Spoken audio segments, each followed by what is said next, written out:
Welcome, everyone. This is Mr. Simone, Flora Park Memorial, and we are here for just a broad, big picture overview of the entire. Oh, that was very funny. I'm sorry, I got distracted. That's a good one for today. You was probably waiting for that one all day. That's a good one. So, all right. So here we go. 1491. What they refer to as 1491 is everything that happened before Christopher Columbus. And please do not worry about this. Time period 1 and 2 have been de-emphasized tremendously, so we are not going to stress about that. All right? Then we're going to hold on 1 second. All right, it's going to make this bigger. All right, so then we're going to say 1492 to 1607. Again, we are not going to stress about this time period.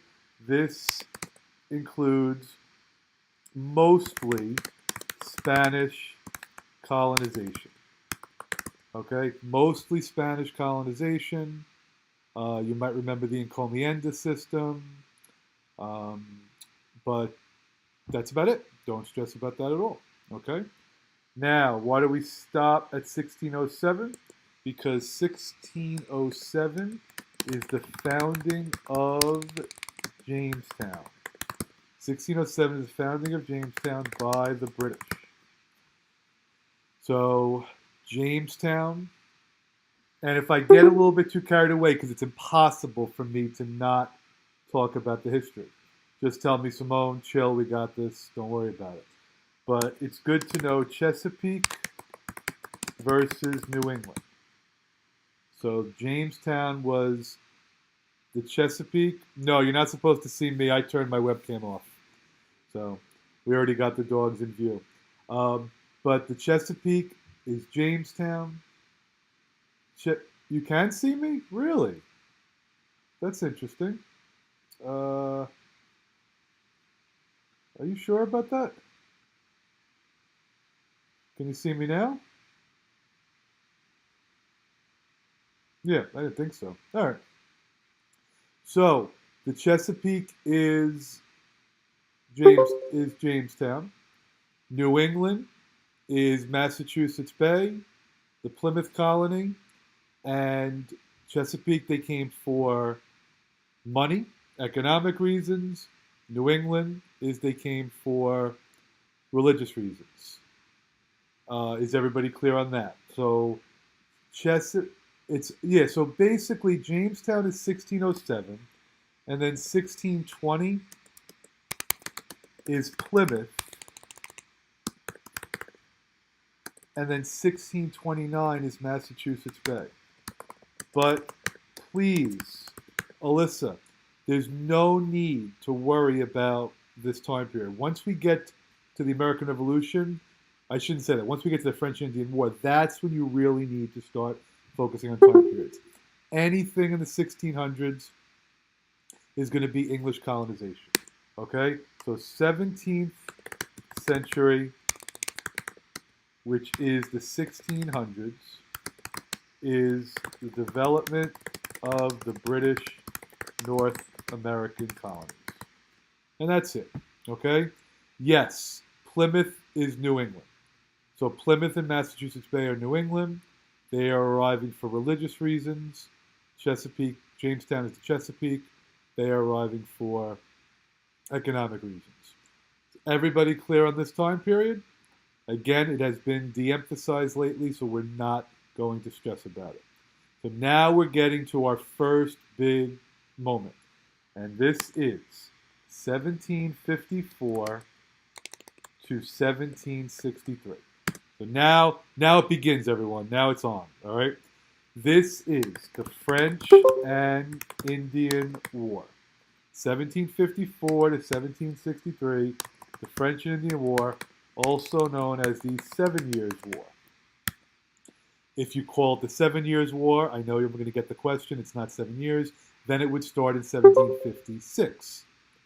But the French and Indian War is the French and Indians versus the British and the colonists. The only Native Americans that were on the side of the British were the Iroquois. Now, why is this an important war to know? Please note that this is considered a turning point. And why is it a turning point? It's a turning point because before the war, the colonists supported the British. After the war, Parliament expects the colonists to help pay for the war. Okay? So this is what a lot of people consider the first cause of the American Revolution. Does anybody am I going slow enough? Am I making this clear? Is everybody clear on this? Give me a yes or something. You got a second. Don't worry about it. All right. All right. And please let me know that you can still see the thing. Was the join or die? Yes. The join or die cartoon was during the French and Indian War. Well done. Join or die, if you guys remember the snake cut up, that was during the French Indian War. Such a misconception. So many people think it was during the Revolution. It was not. So, if you need me to stop, it was, was it used during the Revolution? Yes, I'm sure it was. I'm sure it was. I just know that it originated at this time. Okay, so is everybody good on this as far as timing goes? Give me a yes. Anybody need me to slow down? Okay, so now, your next big time period, if you don't mind, I'm just going to erase all this. I might as well just stay on the same slide. Your next one is going to be 1763 to 1775. So these are your causes of the American Revolution. Oh, I hate when I can't type. All right, causes of the American Revolution. So this is all of the buildup to the Declaration of Independence. So the examples you're going to know are the Stamp Act, you'll know, the Boston Massacre, you might remember, the Boston Tea Party. Again, I don't want to go, we've done all these reviews, but all of the causes of the American Revolution during this time. Now, in 1775, that's the Battle of Lexington and Concord, known as the shot heard around the world. So the fighting actually started before they declared independence. That's 1775. Then two things happened in 1776. First, Thomas Paine published Common Sense. So when he published Common Sense, this was the, I would say, the big impact on the colonists considering revolting. Okay? Thomas Paine's publication of Common Sense is what really started to get enough people supporting the effort. Then, in 1776 as well, it's a little depressing when people drop out, I have to say. All right, so is the Declaration of Independence. But I'll get over it. That was written by Thomas Jefferson and is what really leads to them breaking away from Parliament. So, who was fighting in Lexington and Concord? That would be, Lexington and Concord is in Massachusetts, and that would be British soldiers and colonists fighting against each other. So that's really the beginning of the fighting between the British and the colonists. Remember, not every colonist supported the cause for independence. You have patriots and you have loyalists. All right. Is everybody clear on that? Am I going slow enough? Everybody feels good? Okay. So now, 1776 to 1783, that is your American Revolution. And that's the fighting. That's the actual revolution that takes place. The Americans are victorious. So the treaty is signed in 1783. That's why that is the end date for the revolution, the Treaty of Paris. So now we need a new form of government. But they actually started this new form of government before the war was over.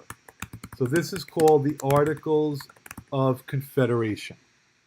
And the Articles of Confederation, first form of government, most power resided with the states. Remember, they had just broken away because they didn't like that Parliament had so much control. So they don't want to give all this new power to a new federal government. So most of the power resided with the states. If anybody has any questions, you want me to go into detail, I can. Of course, those are all, taken care of in other videos. You are almost there, Alyssa. You got one more thing before that can happen. So be there, okay? You're, again, wait a little bit. The cause of the Battle of Lexington and Concord, it's really just, I wish I knew. I think it was over control of one area of like a stockade, maybe. I think they might have been fighting over that. So sorry. That's when Paul Revere said the British are coming. The British are coming. I think that might have been the cause. All right, but let's not get bogged down. Those details don't matter right now. Is everybody clear on the Articles of Confederation? Okay. So now you have 1787 to 1789, the Constitutional Convention. All right, in Philadelphia. This is where they now decide that they're going to rewrite the new government. They're not going to try to fix the articles. They're going to try to start over. Articles, in their eyes, failed. I hope you guys remember they had no power to tax, no uniform currency, no president, no Supreme Court, no military. So now we're going to start over. And the Constitutional Convention is referred to as a bundle of compromises. It's a bundle of compromises. What did they compromise on? The Great Compromise led to the House and Senate. So that had to do with how we were going to represent the people. The House is based on population. The Senate is based on equality, 2 for every state. That was one compromise. Another one was the 3/5 compromise. This has to do with the counting of slaves in the population. So this is all 1787 to 1789. This is all during that time. That's why I put it under there. Is everybody good on that? Give me a yes if you can. Or don't give me a yes. All right. Absolutely do not need to know the specific dates. Absolutely not. You don't need to know specific dates of anything. You have to know big picture. All right. So as long as you're in the relatively in the correct time frame. Okay. So now we're going to add the Bill of Rights. So this will be in 1789. The Bill of Rights were added to appease those who were concerned with giving the federal government too much power. These people were called Anti-Federalists. So that was the compromise that was made. Okay? And again, I'm just doing time frame here, but don't be afraid to ask any questions. And even if you say, well, Mr. Simone, is this when? And you're completely wrong. Don't worry about it. I won't call your name, and nobody can see that anyway. All right. So is everybody clear on this? All right. So now let's start a new slide. And now, who is our first president? It's George Washington. So 1789 is the election of George Washington as the first president. So from 1789 to, wait, do I have to go back, Liz? Like back to that last slide? Because I can do undo. Is that what you need? Okay, so great question, by the way. The debate over the Constitution, that was Federalists who supported it, Anti-Federalists who were against it. Completely don't compare that to the first two political parties. Don't do that, all right? Because it's not the same people. So I appreciate the question, but do not do that. Liz, Hardeep, does that... Anti-Federalists did not like the Constitution as is. They needed the Bill of Rights added. The Anti-Federalists needed the Bill of Rights before they could give them their support. Does that help you? Yes? All right. I wonder how many people are going to laugh at your name on here. All right. Are we all ready now? Beautiful. So now we're going to go 1789 to 1800. We're going to call it the Early Republic.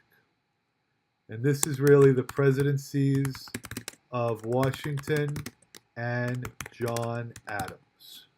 So we are just starting out as a country. This might bother some of you, but from the Articles of Confederation all the way through the Early Republic, a lot of historians call this the critical period, okay? When the U.S. was unsure if it would survive as a new nation. They call it the critical period. So the Early Republic, Washington and Adams. Now, wait, nope, no such thing as an unimportant question. Go for it. I'm getting every dollar well spent here. Maybe I'm not going to get that question. Or maybe it's a lengthy question. I just hate the awkward silence. That's the only thing that's odd. Especially on YouTube, because then people are going to think, okay. Yes, I think being in debt certainly hurt people. And we're going to talk about Hamilton right now. But there's no question anybody that was in debt was going to struggle. Ola, I'm waiting for your... I would say, Liz, critical period starts in 1781. I think it starts all the way back in the Articles of Confederation. I knew that was going to bother you in the notes, and I apologize. But I'm doing this off the top of my head, so I don't have a plan. Olu, I'm not sure if you... Oh, yes, John Adams was the lawyer, Olu, for the British soldiers during the Boston Massacre. Correct. And Liz, thank you for forgiving me. All right. Okay. Everybody good? All right, so I would say the most important thing for this is Hamilton's financial plan. And I would say that the creation of the National Bank. Oh, so I would say the Hamilton's financial plan starts, I want to say we'll go 1792. All right, 1792. But, yep, still the Early Republic. Still the Early Republic, listen. The creation of the National Bank led to division between Hamilton and Thomas Jefferson. And now, Dylan, this is... Oh, Dylan just answered your question. Well done, Dylan. So this leads to the Federalists versus the Democratic Republicans.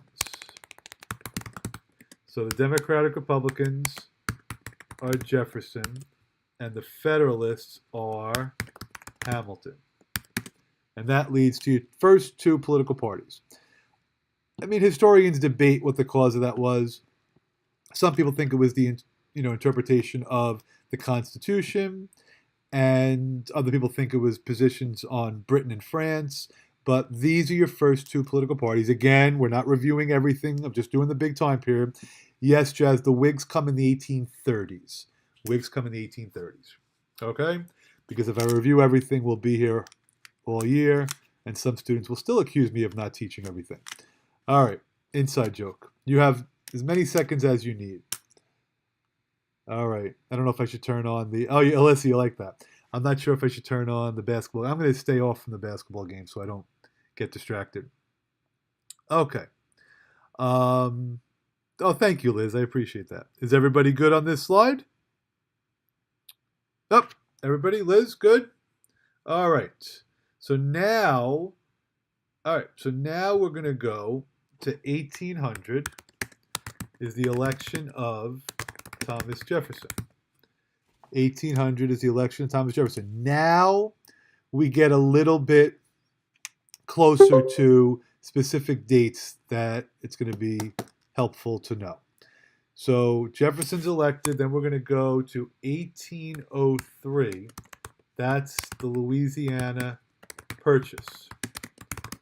Double the size of the U.S. All right. Thank you, Olo. All right. So Louisiana Purchase, controversial. Jefferson didn't have specific constitutional right to do so, but the Elastic Clause allowed him to do so with the necessary and proper interpretation. That was very poorly stated, but you get the point.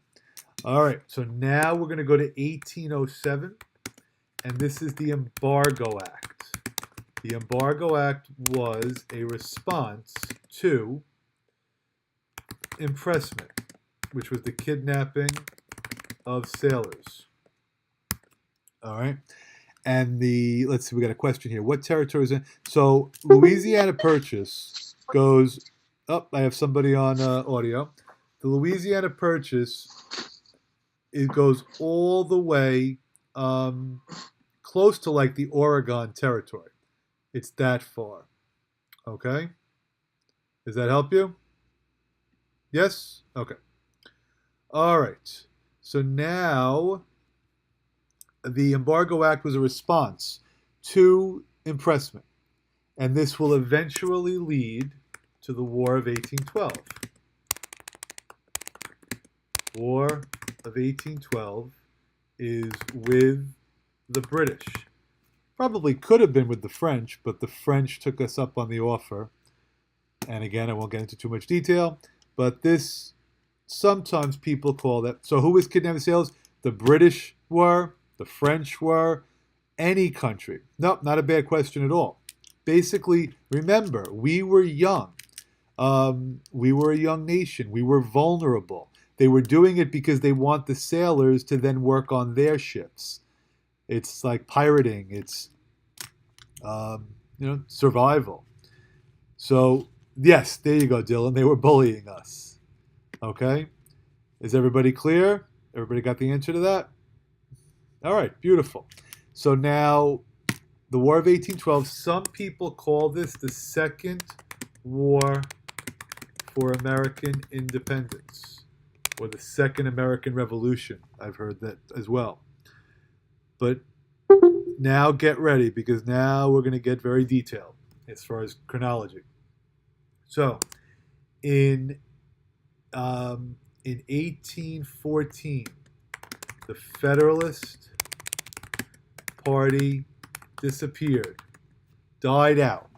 Federalists were out of commission. They're gone.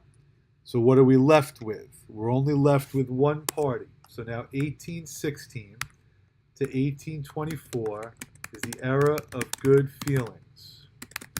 Only the Democratic Republicans existed as a party. Did we get along? I wasn't there, but one guy from Boston claimed that this was a good time for American history. One political party, Democratic Republicans. Alyssa, in terms of liberal and conservative, I don't know if we want to even use those terms yet. I think it's too early for that. So great question, but do not worry about it. The parties didn't necessarily split, Jazz. What happens is there was a meeting called the Hartford Convention, and the Federalists had some very odd requests. They wanted to. They were realizing that their hold on the presidency was gone. You know, Jefferson won 2 times, and then Madison won 2 times. So the Federalists really just disappeared because the mood of the country was, we're feeling good. We just won against the British 2 times, and there's a lot more focus on manufacturing and infrastructure, the bank. So there just wasn't, I guess, the need for 2 parties. Um, so is everybody clear on that? Yes? Okay. And remember, people were trying to, again, I feel so bad because I'm only reviewing time periods. I want to just review everything. Maybe we can do another review where I go into more detail. But don't forget, when Washington, said goodbye, I hope this doesn't bother some of you. When Washington said goodbye, he warned us against alliances, and he warned us against, he wanted us to stay neutral and don't form political parties. And we didn't listen to that. He himself had to deal with, if you remember that French guy, Citizen Genet, very funny, Dylan, Citizen Genet, who tried to disrupt our neutrality. So is everybody clear? I know I went all over the place on that. Okay, everybody good? And remember, we can review, pretty much if you want. I have class tomorrow night, but if we want to review Wednesday and Thursday, I have the program, so we can. Don't feel bad about it, okay? All right, Alyssa, you can do it. Have confidence. But this was really just for people to get the big overview. I think this is what you wanted, okay? If you want something different, just let me know. Oh, I didn't mean that. Is that a mood by me? Oh, I'm sorry. I didn't think so. Okay, just a few things during the era. Oh, good. Okay, just a few things in the era of good feelings I'd love to review. 1820 is the Missouri Compromise. And this was 3 parts. Missouri entered as a slave state. Maine entered as a free state. And new states would use 3630 as the dividing line. Above was free, below was slave. Okay? Is everybody good on the Missouri Compromise? Who came up with that? It would be this unknown guy I've probably never taught you about. His name was, give me a second. I think I got it. It's Henry Clay. There we go. Henry Clay. Now, was that mean sarcasm or no? I hope not. Okay.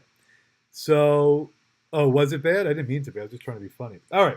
So now, the creepy silverware and chair people, they will be later in the 1830s and 1840s. So we're getting there. There's a lot of good stuff tonight. There's some really. I wonder if I can save this control panel. All right. So here we go. I would love for you to know, again, this is all during the era of good feelings, everyone, okay? Henry Clay's American system. He wanted the national bank. He wanted a protective tariff. And he wanted internal improvements. That's like roads, bridges, canals, okay?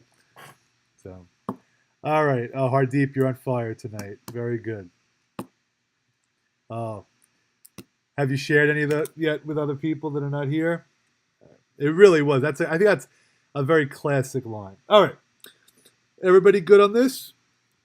1823, if you're interested, is the Monroe Doctrine. Okay, U.S. warned Europe. Oh, you want me to wait? Warned Europe to stay out of the Western Hemisphere. Okay, Liz says wait. You got it. Does this mean that Liz has been bounced out of the chat? I don't know. Oh, good, you're here. Okay. All right. Well, I'm done with the era of good feelings. I'm not doing anything else. So we can move on. Can you guys tell how much I love this platform, though? Oh, I wish we would have had this all year. My bad. Yeah, it's really good. It's for essay review, it's going to be amazing. From now on, next year, essay review 3 days before. That's it. So, all right, he made a typing mistake. It's no big deal. Are you guys ready for me to go on? Alyssa, I have no idea. If you have to leave, don't feel bad. Okay. So the Monroe Doctrine was issued because the U.S. was starting to exert its influence, and Europeans, they were colonizing mostly in South America at the time. I don't know, did you ever learn about like Simon Bolivar last year? So this was, did you ever learn of Toussaint Louverture? So yes, this is the end of the Era of Good Feelings. We're done. I'm just answering some questions. So, okay. Correct, Natalie. Excellent job. We just weren't strong enough to enforce it yet. Why have it? It's a good question. I think that maybe Monroe had some hopeful feelings. So, we will definitely be going back to political parties. You are correct. Wow, the questions are flying through. I was going to be snarky with one of my responses for a second, but I decided not to. So, the Henry Clay thing is, I would say, during the era of good feelings. It's like the whole time. So it starts in 1816, but it really is, 10, 20 years. Okay? We are not up to Andrew Jackson yet. No. So the era of good feelings is only James Monroe. Era of good feelings is only James Monroe. All right? Yes, Henry Clay ran for president 3 times, 1824, 1832, and 1844, and lost all 3. So, all right. Is everybody good on this? I need to, wait, you got it? No, Jackson is not the era of good feelings. No, it's only 8 years, and it's Monroe for both of them. I just said James Monroe was the president during the era of good feelings. That's all. Guys, completely not relevant at all. But I appreciate it. Yep, the only one, but not relevant at all. I'm sure he feels terrible that I'm saying that. But just on a side note, if we can we just do okay? I'm not a big fan of the KK. I don't know, it just scares me a little bit. All right. Okay, first of all, Henry Clay, his system. I thought you say is Henry Clay throughout the era of good feelings. Henry Clay's forever, we know that. But the American system, I would say it goes beyond the era of good feelings. It's like a 20-year, focus of the country. So, all right, I'm moving on, if that's okay. And we're going to go to 1824, and it's the corrupt bargain. All right, presidential election. So many years, I spent way too much time on this, and then this year I feel like people don't even know it. But basically, this ends the era of good feelings. Nice job, Alyssa. I like it, okay? And I'll summarize it very, very quickly. Jackson received the most votes, both popular and electoral, but not enough to win the presidency. So Clay and Quincy Adams made a secret deal, allegedly, that helped John Quincy Adams get elected. So this is it. It ends it. And now, okay, confused. So, Liz, sadly, they're not going to ask you about this. So all you need to know, to win the presidency, you have to win a majority of the Electoral College votes. That's in the Constitution. 4 people ran. When 4 people run, it's very difficult to get a majority. So even though Jackson received the most, he didn't get enough. And then the House picks the president. Exactly. Okay? And then the House, who was Speaker of the House? Henry Clay. Cough, cough. Nice job, Olu. So that led to Clay helping John Quincy Adams get elected. Are we all good on this? All right. So now this is 1824 to 18, why don't we say 40? This is the age of Jackson. So even though he didn't win, Jackson is the dominant force, the dominant political figure of this era, of this time period. And I'll just, if you guys don't mind, can I just say a couple of things during this time period without going crazy? Jackson's policies, we'll just put use the veto, acted like a king. We'll put anti-national bank. We'll put Trail of Tears, and yes, he's the pet bank guy. He put all the money into the pet banks. All right. And then we're going to also, so this is all during the time period, guys. This is all during the time period. We're going to put down that there was greater democracy. So now you're going to have people helping to nominate presidential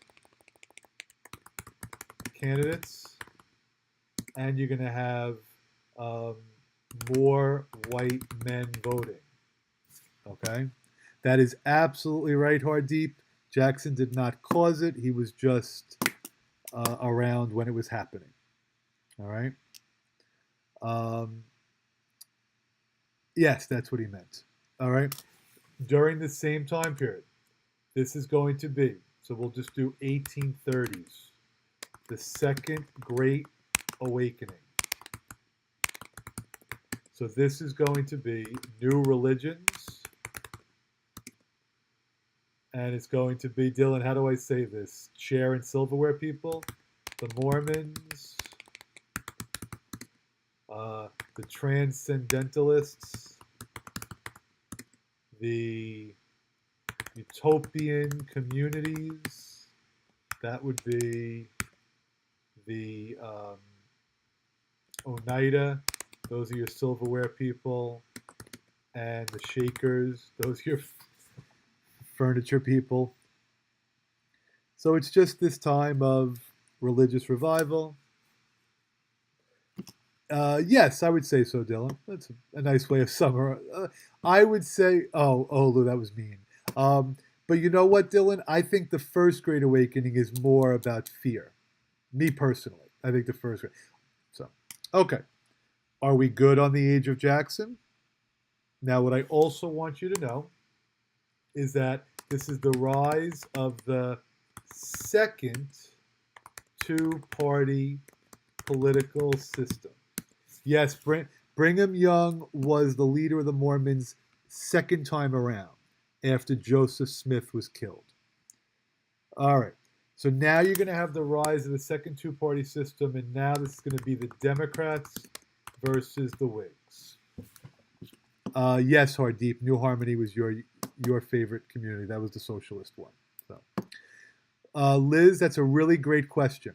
The First Great Awakening was in the 1730s, and I apologize for not doing that. I should have done that. First Great Awakening was the 1730s. All right. This one's during, this is the 1830s, Alyssa. This is all during the 1830s. So, Democrats versus the Whigs. All I'll say is that the Democrats are Jackson, and the Whigs are Henry Clay. So, the bank, protective tariff, infrastructure, federal government, that's all the Whigs for the most part. All right. Everybody good? So the Democratic Republicans now split because of that corrupt bargain. The Whigs want everything Clay wants. They want the bank, they want the tariff, and they want internal improvements, roads, bridges, similar to the Federalists. So, good questions. Do you feel comfortable with the age of Jackson? Yep. I can go on. All right. Yes, I'm going to erase this. Last call to say stop or wait or whatever it is you say. Okay. Now, we're going to go 1820 to 1860 is called the antebellum period. This is all pre-Civil War. So anything 1820 to 1860 that has to do with slavery is called the pre-Civil War or the antebellum period. It is so important to know the years of Civil War. I personally am predicting this as one of your essays, so I'm not going to review it now because I am going to review it in class. But if you have any specific questions, I will answer them. Okay? Yep, we're not up to Civil War yet. Okay, we'll get there, I promise. So, during the antebellum period, you have, I'm just going to do the big picture, the 1820 Missouri Compromise. Okay? Yes, you're going to have, that's right, Jazz. I'm going to get to that in 1 second. I'd love for you to know that there were abolitionists during this time period. Frederick Douglass. I really have lost my typing skills. Frederick Douglass. You have Harriet Tubman. You have Sojourner Truth. She's the one that showed her breasts in public. You have Harriet Beecher Stowe, who author of Uncle Tom's Cabin. Okay. Not all of the abolitionists were former slaves. No, because some of them are white. You have William Lloyd Garrison. Okay. Published The Liberator.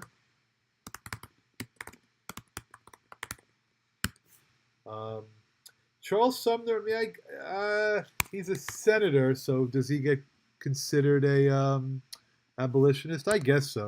Sounds good to me. All right. Everybody clear on this? All right. I think now we're going to really, some people are going to be challenged here, okay? Please, I beg of you to know that in 1844, this I'm just getting carried away, James K. Polk was elected. James K. Polk was elected. But what I would love for you to know, okay, no, Garrison did not beat Sumner. Sumner was beat by Preston Brooks with a cane. I'll get to that in a second. William Lloyd Garrison, though, was very radical. The Liberator was just a pamphlet that told people that we should abolish slavery and we should do it immediately and without any compensation for the owners. Not a bad question at all. Actually, a very good question. All right. Everybody good? So Polk is elected, and now challenge yourselves. Do you know the name of the next war, 1846 to 1848? It is the Mexican-American War. Excellent, excellent, excellent, excellent. Okay, backtrack. Polk did defeat Clay. Not that it matters, but good question. Now, the Mexican-American War. I might have missed a question up here. Yes, Jazz. So Garrison's the one that burned the copy of the Constitution. Said it was a slave document. Yeah. All right. So now you got the Mexican-American War. The cause, border dispute between Texas and Mexico. Border dispute between Texas and Mexico. Everybody clear on that? Very good, Olu. Spot resolutions. That was Lincoln. Good. Lincoln was a representative, not a senator. He was a representative. And he did vote against it. Okay? But, yep, exactly right. Polk got everything he wanted in one term. All right, result of the war is the Treaty of Guadalupe Hidalgo. Okay, Treaty of Guadalupe Hidalgo. And it leads to the Mexican cession. So the U.S. gets all of this land out west. It would be California, New Mexico, Arizona, Utah, Colorado, Wyoming. Okay? Yes, all the Mexican cession. Okay? Not Texas. So, Jazz, you asked this before. This increased sectional tensions between the North and the South. Increased sectional tensions between the North and the South. And it will be settled by the Compromise of 1850. We're not going, because we really just wanted this to be a time chronology, so we're not going to go into the details of the Compromise of 1850 right now. But is everybody clear on this? If I go too fast, let me know. Very good question, Dylan, because it was the next thing I was going to type. 1854 is the Kansas-Nebraska Act. And then, so the gag rule was from 1836 to 1845. That's when they were not allowed to say anything about slavery, and that's why Texas was its own independent republic. Okay? So now we have the Kansas-Nebraska Act. Then in 1856, we have the Sumner-Brooks incident you were referring to, when they got beat. Sumner got beat with the cane. And then 1857 is the Dred Scott. I will keep changing it to red. Dred Scott Supreme Court case. Okay. Slaves were considered property. All right. The Know Nothing Party. No, the Know Nothing Party is during this time. That was the Anti-Immigrant Party. Know Nothing Party was during this time. Yep. Okay. 1840s probably. All right. And then any other questions on the antebellum period at all? Liz, Alyssa, et al., are you guys all good on this? Yep. Yep. Liz, you're good? Okay. So now, before we get to the Civil War, just know that 1803 to 1850, we'll say 53, is the era of territorial expansion. So that's when we just acquire so many different things. No, Olu, the Compromise of 1850 called for a stricter fugitive slave law. Kansas-Nebraska Act just said popular sovereignty to decide the status of slavery. Okay? Yep, there you go. So now the era of territorial expansion, just know in 1845, John L. O'Sullivan used the phrase manifest destiny. Used the phrase manifest destiny. That's the belief we should go all the way west. Just know during the 1840s, when did that project on this era? Rephrase that question for me. So manifest destiny is the belief we should go all the way to the Pacific Ocean. But we were moving west earlier. It's just that the term wasn't used until 1845. Does that help? Oh, we did that. Yes, I'm sorry, Liz. Now I got you. I guess I'm a little slow. Yes, you're exactly right. 1840s, you should know Irish immigration. The potato famine led many Irish people coming here. And then know the Know Nothing Party was anti-immigrant, anti-Catholic. Okay? Everybody good on that? All right. Most important years to know, 1861 to 1865. Yes, Dylan, we were discriminatory against the Irish. Yeah. This is the Civil War. Okay? Of course, I can wait a second. Make sure you know 1861 to 1865 Civil War. Italians come They're the new immigrants, Jazz. The know-nothings are 1840s, Alyssa. Okay? Where America, it's a political party. And they're the 1840s. Okay? No, earlier than that, I would think, Dylan. They probably were in like the 1890s, maybe 1900s. I don't think anybody's coming during the Depression, so maybe I'm wrong. So, all right. Are we good on the dates of the Civil War? How many political parties do we have now? Save that for after the AP exam. All right. 1865 to 1877 is Reconstruction. 1865 to 1877.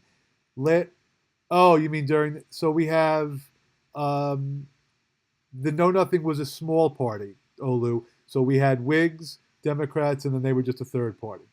Okay, I'm sorry. Last year there was a cartoon. The cartoon said 1869, and the kids came out of the test and they said, "Oh, we had a short answer on Reconstruction." And then a few kids said, "No, we didn't." And they said, "Yes, we did. Didn't you know that the year was Reconstruction?" That's what you really have to be able to do. You have to be able to identify time periods. So this is, we'll review Reconstruction in class if you need to, but this is following the Civil War. Now, it ended when the Republicans agreed to remove the military districts following the controversial election of 1876. So Reconstruction is now over.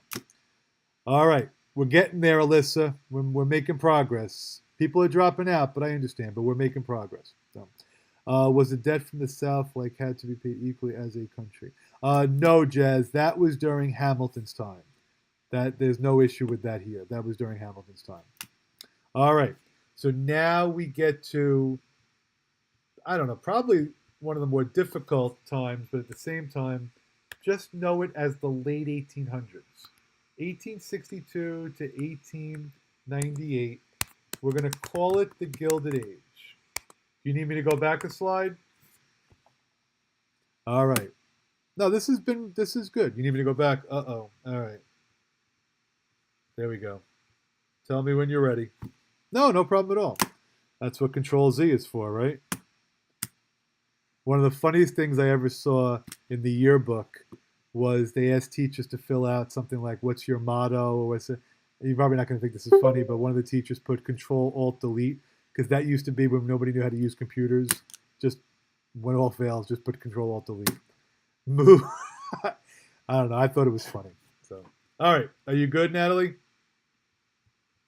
Thank you, Liz. It was actually very funny. All right. We're ready? Okay. So now 1862 to 1898. We're going to call it the Gilded Age. Remember, it's the late 1800s, late 19th century. So the only thing I'm going to give an exact year for is 1862 is the Homestead Act. Okay? Free land out west. But now, all I'm going to do, so those of you that were really concerned about chronology, I'm just going to list exactly. Kyle, there are no years. Just say late 1800s. That's all you have to know. So all I'm going to do is I'm just going to list what is happening in America during the late 1800s. The first thing I'm going to say is industrialization. Okay? Then I'm going to say the rise of big business, monopolies. Then I'm going to say the growth of labor unions, all late 1800s. Then I'm going to say laissez-faire was the policy, limited government. Yes, Jazz, this is the set. See, we don't really call it like first and second. We usually just say early and late. But this is still the Industrial Revolution that people refer to. Okay? Then J.P. Morgan bought Carnegie's company. Then we're going to say the development of the frontier. So now you're going to see people moving out west and actually settling it.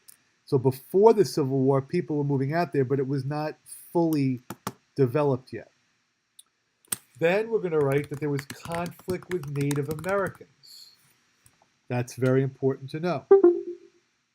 Then we're going to say that there were struggles for farmers, which led to the Populist Party. All right. We're also going to say old versus new immigration. Old versus new immigration. And what do you think? Am I missing anything, guys? Industrialization, labor unions, laissez-faire, development of the frontier, big businessmen, conflict with Native Americans. A very big one. I'm sorry. Okay, there you go, Hardeep. Good. Rise of the New South. Rise of the New South. Everybody, we need to know. I'm actually, if you don't mind, I'm going to do this on a new slide because this one's important. Are you guys good with this slide? Yes? Okay. So, okay, the rise of the New South. This is the Jim Crow era. Segregation. This is 1896, Plessy versus Ferguson. This is the separate but equal ruling. Very important. Okay, good job. Jazz, Progressive Party is next. Okay, Progressive Party is next. All right. Liz, is this meeting what you were expecting? So, Natalie, the new immigrants were from Southern and Eastern Europe. The old immigrants were from Northern and Western Europe. New were from Southern and Eastern, old were from Northern and Western. New faced greater discrimination. That's Italy, Russia, Poland. So, okay. Everybody good on this? All right. So now we're going to go to, I think I'm good in the late 1800s. So now we're going to go to 1890 to 19, no, if you don't mind, we're going to go 1867 to 1945. And just watch, okay? This is pretty much straightforward, and I do think you need to know the years. So here we go. We're going to first start with the age of imperialism. And that's why I started 1867 to 1919. So the age of imperialism starts with 1867, the purchase of Alaska. 1860, when we buy Alaska from Russia, that starts the age of imperialism. Okay? Then 1890s, we deal with Hawaii. Jazz, it was not a senator, it was Secretary of State William Seward. It was called Seward's Folly. So, all right. The 1890s is when we annexed Hawaii. And then very important, 1898 is the Spanish-American War. Alyssa, what did you just ask why? I was talking about Spanish-American War, not Hawaii. Well, why did we annex them? They revolted against their queen, Queen Liliuokalani, and our president, Grover Cleveland, did not want to annex them. And then he finished his term, and then it was President McKinley that did. It's just, we're trying to keep up with European countries. Do you remember last year, the Berlin Conference, because they were all meeting for imperialism? Good. Okay. So now, Spanish-American War, everybody, please, turning point again, okay? The results of this war led to the U.S. becoming a world power. So close, Kyle. Splendid little war, not merry. Splendid. Oh, you remembered it. That was great. So now we become a world power, and this is when we get Puerto Rico and Guam and the Philippines, and we build the Panama Canal. So this is the turning point, 1898, imperialism. 6 months, Jazz. The war lasted about 6 months. So, all right, are we good on that? And then I'm just going to finish it with 1914 to 1919. That's World War I. 1914 to 19. We don't get involved until 1917. So there's your age of imperialism. I'm going to go back to World War I. Don't worry. But is everybody clear on this? Can I? Yep. Okay. So now your next thing is 1890 to 1920. We're going to call this the Progressive Era. The Progressive Era had its roots in the Populist Party. Okay? This is going to be President Theodore Roosevelt. And they called for more government regulation and involvement. So this is against laissez-faire. If you don't mind, did World War I have positive? World War I can't answer whether it was positive or negative because we silenced protesting. So it depends on how you feel about that. But economically, we benefited.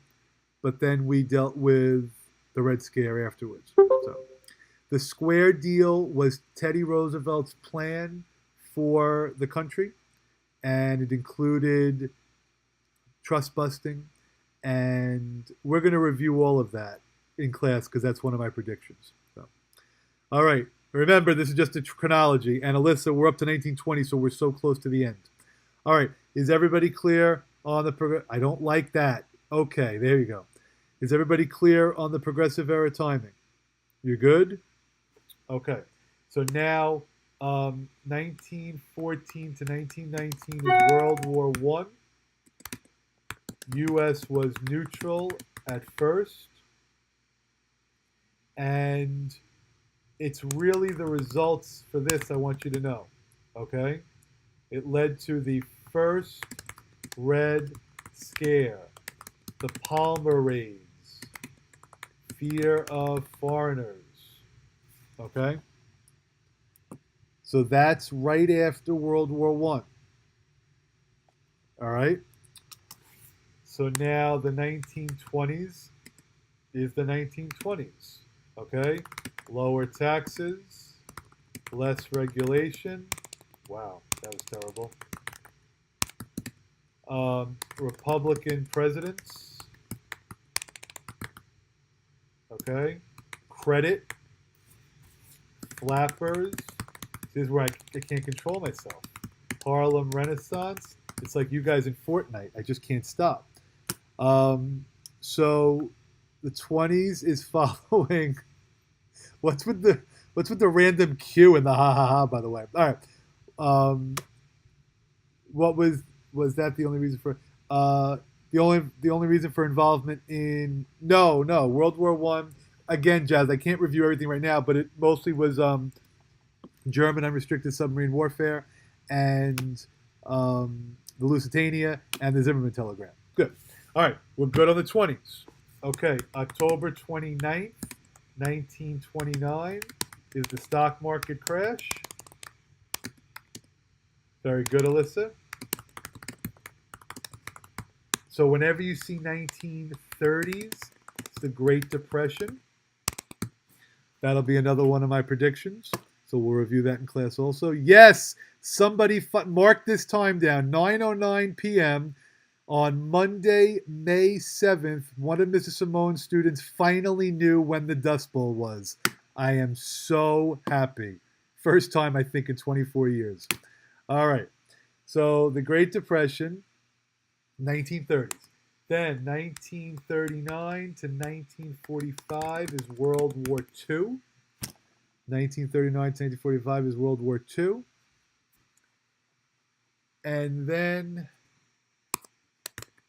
50s, I'll do it the other way. 1950s was more conservative, but also the beginning of the second Red Scare, civil rights movement and growth of suburbs.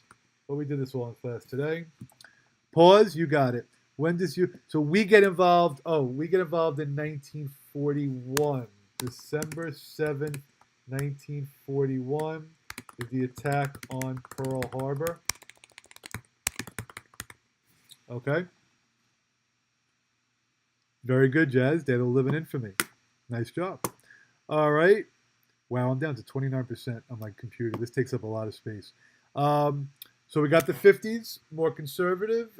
Then we got the we'll do 1950 to 1953 is the Korean War. Yes, Kyle, Grapes of Wrath was about the Dust Bowl.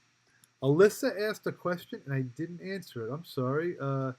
Yes, the Dust Bowl was during the Great Depression. Does that answer your question, Alyssa?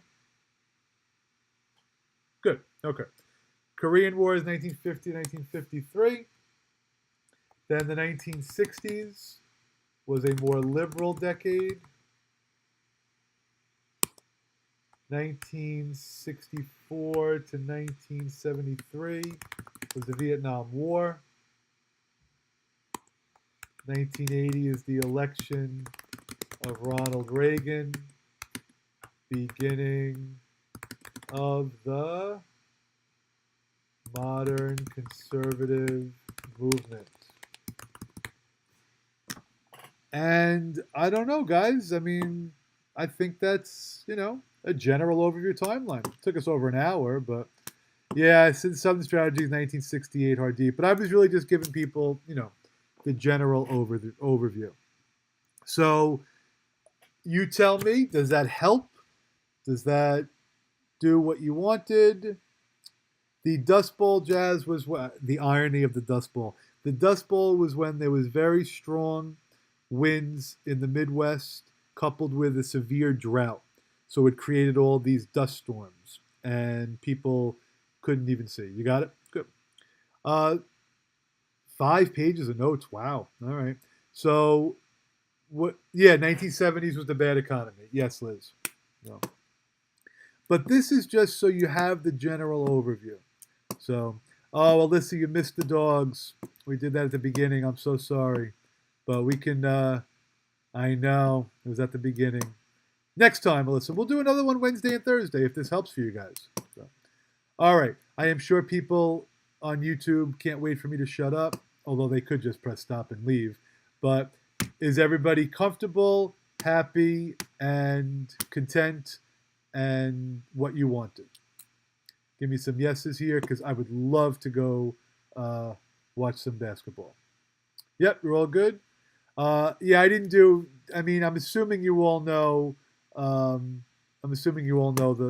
anything after Reagan, the timing is the timing. So, all right, I am hitting stop. Thanks, everyone, and I will see you all in class. Bye,